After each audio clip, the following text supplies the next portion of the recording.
Assalamu alaikum students, welcome to my channel. Dr. Sidra Sikandar is here and today I am going to discuss 3R strategies for conservation of resources. 3R strategies हमारे natural resources को conserve करने के लिए ज़रूरी है।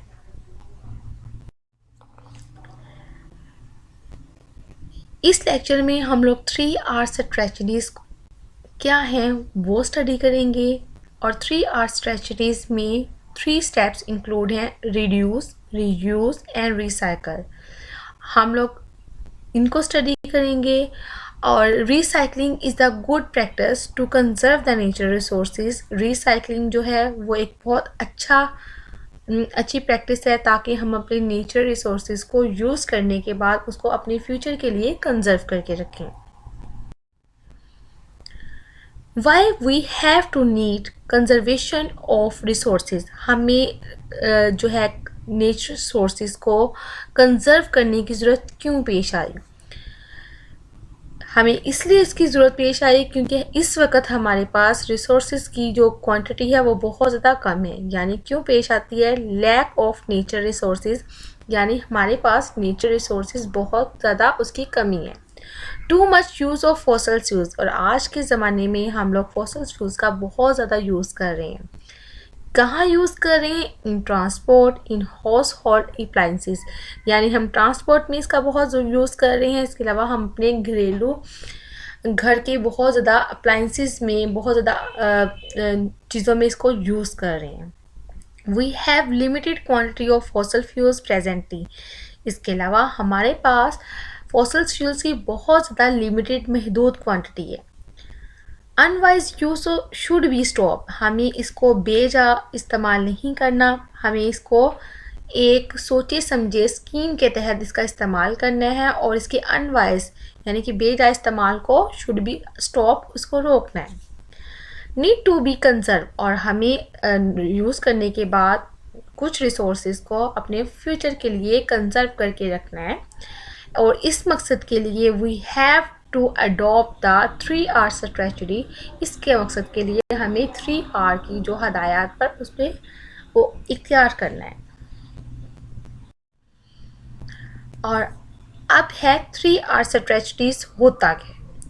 3R strategies हैं, इसमें include हैं रिड्यूस, रीयूज़ एंड रिसाइकलिंग। यानी 3R स्ट्रेटजीज को का मतलब है रिड्यूस, रीयूज़ उसको दोबारा इस्तेमाल करना, एंड रिसाइकलिंग और उसकी रिसाइकलिंग करना, and can be adopted to conserve the resources, और अपने रिसोर्सेज को हमें कंजर्व करना है।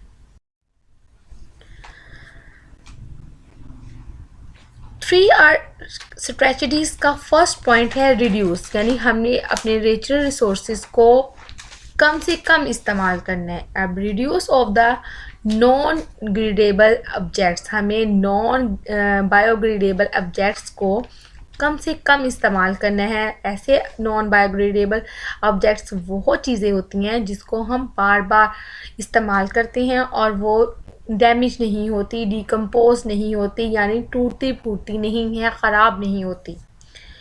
And conserve the manufacturing object, और हमने जो चीज़ें न्यू बनाने वाली चीज़ें हैं उसको हमने कंजर्व में करके रखना है फॉर नेक्स्ट फ्यूचर के लिए।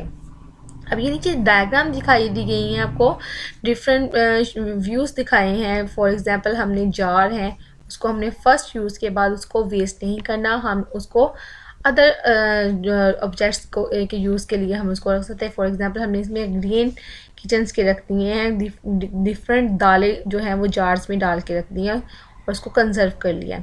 इसके अलावा हम डिफरेंट जो है जैम्स और डिफरेंट जो है वो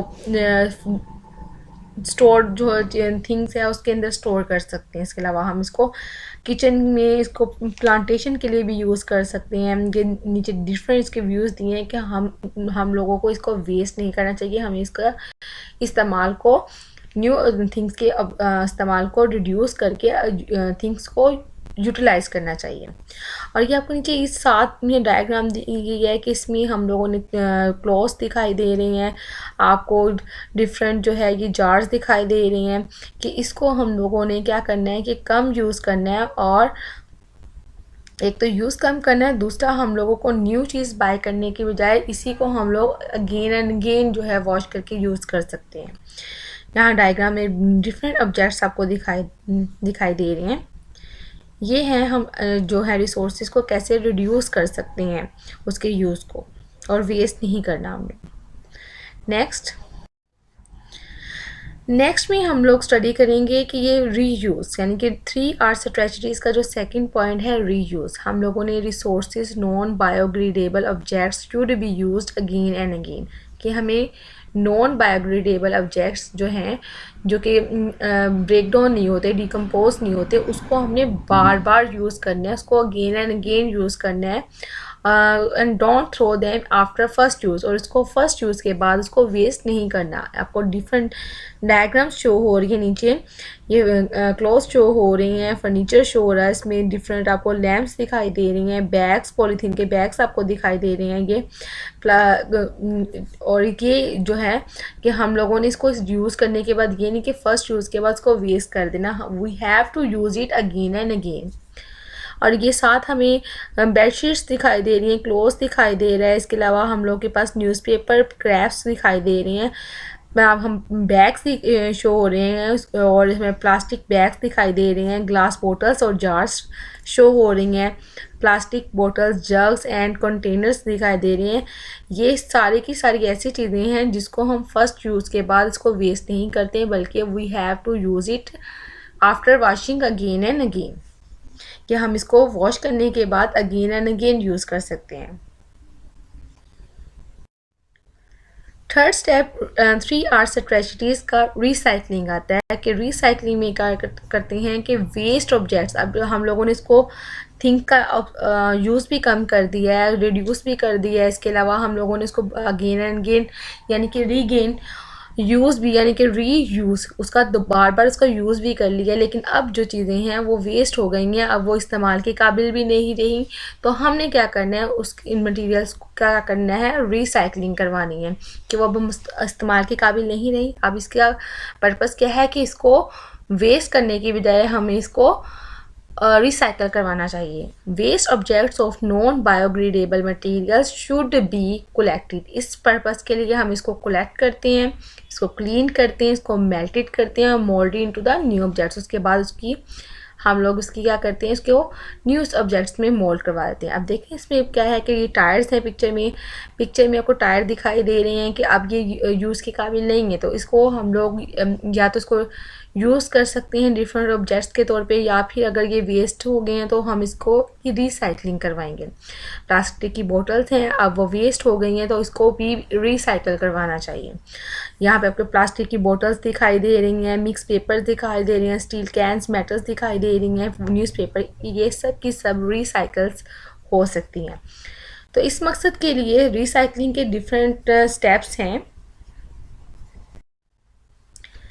here is the different steps of recycling. अब हुआ क्या है कि इस पर्पज़ के लिए हमने जो प्लास्टिक की बोतल हैं उसको हमने अलहदा कैन में जो है वो कलेक्ट कर लिया है, पेपर्स को हमने अलहदा कैन में कलेक्ट कर लेना है, वो बोटल्स को अलहदा में, मेटल्स को अलहदा से, इस तरीके से हर चीज़ जो है वो सेपरेटली उनको अलहदा अलहदा उसमें पैकेट्स में कलेक्ट कर लिया है। कलेक्ट करने के बाद क्या हो रहा है कि इनको बीन में हमने कलेक्ट करने के बाद इसकी पैकिंग कर ली है। पैकिंग करने के बाद बाय ट्रांसपोर्टेशन, यहाँ आपको बस दिखाई दे रही है, ये जो है जहाँ पे रिसाइकलिंग का प्रोसेस हो रहा है फैक्ट्री में इसको सेंड कर दिया जाता है। इसके बाद फैक्ट्री में जाके क्या होता है या कोई भी इंडस्ट्री में क्या होता है कि इसकी सॉर्टिंग होती है। सॉर्टिंग में क्या करते हैं कि जो ऑब्जेक्ट्स होते हैं उनको अलग-अलग उसको कलेक्ट करने के बाद उसको अलग-अलग उसको सेपरेट कर लिया जाता है। सेपरेट करने के बाद क्या करते हैं, हम इसकी वॉशिंग करते हैं। वॉशिंग के बाद नेक्स्ट स्टेप इसकी ड्राइंग यानी कि इसको ड्राई करने का होता है। ड्राई करने के बाद इसकी ग्रैंडुलेटिंग यानी कि हम इसको ग्राइंड करते हैं। ग्राइंड करने के बाद मोल्डिंग, इसको मेल्ट करके इसकी मोल्ड कर लेते हैं, इसकी मोल्ड बना लेते हैं, इसके सांचे बना लेते हैं। सांचे बनाने के बाद क्या, मोल्डिंग के बाद इसको न्यू प्रोडक्ट्स में आपको दिखाई दे रहा है कि ये बोटल्स बन गई हैं पिंक फॉर्म में, तो न्यू ऑब्जेक्ट्स में इसके न्यू प्रोडक्ट्स जो है वो बना ली जाती हैं। ये स्टेप्स थे रिसाइकलिंग के, कलेक्टिंग, इसके बाद कलेक्ट करने के बाद उसको क्या करना है, कलेक्टिंग के बाद उसकी क्या करनी है, मेल्टिंग करनी है। मेल्टिंग के बाद उसको न्यू प्रोडक्ट्स में कन्वर्ट कर दिया। नेक्स्ट क्वेश्चन इसी से रेलिवेंट है कि how the recycling is the good practice to conserve the natural resources, के रिसाइकलिंग ये अच्छी प्रैक्टिस है हमारे नेचुरल रिसोर्सेज को कंजर्व करने की। कैसे? You know it's a good practice, कि गुड प्रैक्टिस है। हमने अपने प्रीवियस अभी ये स्टडी किया है कि क्या होता है कि इसमें हमने प्लास्टिक की आइटम्स को अलहदा से हम लोगों ने कर लेना है, plastic things, polythene bag, glass pieces, steels, copper wires, हर चीज़ों को अलहदा से हम लोगों ने रिसाइकलिंग के लिए इसको कलेक्ट कर लेना है। अब रिसाइकलिंग में क्या होता है कि सबसे पहले हमने इसको क्लीन करना है, कलेक्ट करना है सेपरेटली। हमने हर एक को अलहदा से जो एटम्स को अलग से कलेक्ट करके इसके बाद उसको क्लीन कर लेना है। क्लीन करने के बाद उसको मेल्ट करना है, पिघलाना है। पिघलाने के बाद हमने इसकी remoulding into the new objects, हमें उसे न्यू चीज़ें बना लेनी है। In this way the things can be use again and again and reduce the pollution. और इस तरीके से हम थिंग्स को यूज़ कर सकती हैं अगेन एंड अगेन, और इस तरह हम अपने रिसोर्सेज को कंजर्व भी कर सकते हैं, यानी इस वक्त हम यूज़ भी कर सकते हैं और इसको नेक्स्ट फ्यूचर के लिए कंजर्व भी कर सकते हैं। और पोल्यूशन जो है, रिड्यूस द पोल्यूशन, और हम लोग पोल्यूशन को भी रिड्यूस कर सकते हैं। ये था हमारा आज का लेक्चर। उम्मीद है कि आपको पसंद आया होगा। मिलते हैं नेक्स्ट लेक्चर में, और मुझे अपनी दुआओं में याद रखिएगा, और चैनल को जाने से पहले सब्सक्राइब कीजिएगा। अपना ख्याल रखिएगा। मिलते हैं नेक्स्ट लेक्चर में। अल्लाह हाफिज़।